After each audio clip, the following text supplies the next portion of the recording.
Yangi as CS and Joe Musheru, two CSs whom this is a key stakeholder has mentioned.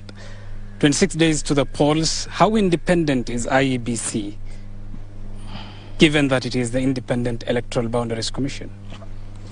Yes, I think that's a good question, and I want to state categorically that Iebc, the one of today, the one you see, is independent, is not answerable to any individual or authority. We do our work in accordance with the law. We are only answerable to the Constitution and the laws of the land, and that's how we have operated. And that's why you have seen, if you have been following up, that we don't allow external forces to come and influence what we do. So I just want to assure And are there you, external influences that are trying to dictate to you on how to do things? Be it in government or outside government? We have had our challenges. Okay. We had challenges when, remember the time there was some multi-agency team formed and they wanted us in. We said we shall not participate in that. We have had financial challenges where the commission is tapped of funds until this financial year, and that has had a great impact on our activities. We have had challenges where I think somebody in the executive wrote to the foreign the donors not to support the commission. We have had our challenges, but we have stood the ground, and here we are.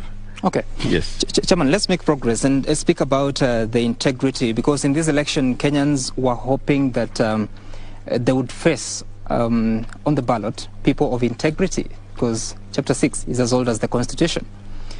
Today, there was a judgment in Mombasa that directs your commission to clear Governor Mike Sonko or process his presentation to be a governor candidate for Mombasa. Just recently, there was another order to Iebc to process the candidature of Karungo Thang'wa for Senate in Kiambu County. Are you comfortable with these decisions? And if at all you believed in the decisions you had made at the point of returning officers, at the district resolution committees, are you satisfied, and what are you going to do about it?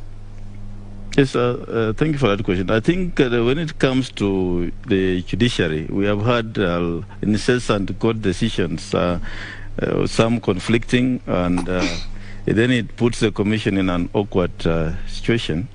But as a commission, then we must obey the court orders and enforce the court orders. So you talked of the Kiambu and Mombasa, it's a court order, so it will have to be enforced and complied with. But notwithstanding that, I think I'm aware the issue around impeachment is been ongoing, and there is even a case in the Supreme Court which will be heard, I think, tomorrow. So I believe for the future there will be clarity along that line. But for us, how we operate, we follow the law, we implement the court orders as they come, and we don't have a choice on that. But Chairman, a High Court decision can be challenged at the Court of Appeal. Yes. Will you? Yeah. In terms of the matter of Songo, yes. Let me put it this way. 26 days to election.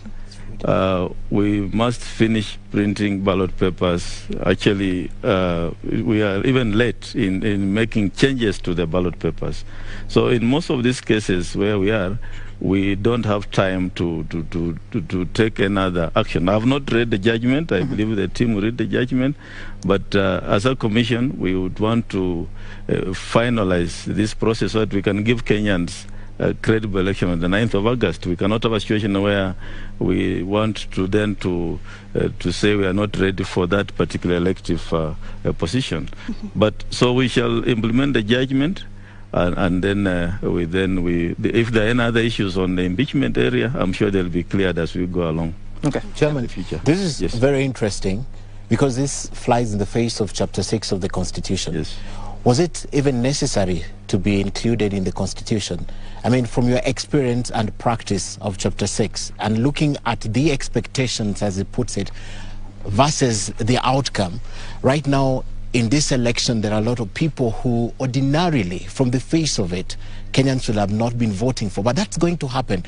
So your experience working with Chapter 6, and even attempting to implement it, was it even necessary? And what are the challenges you have as a commission with implementing Chapter 6? Is it the courts? Or is it your own technicalities? Because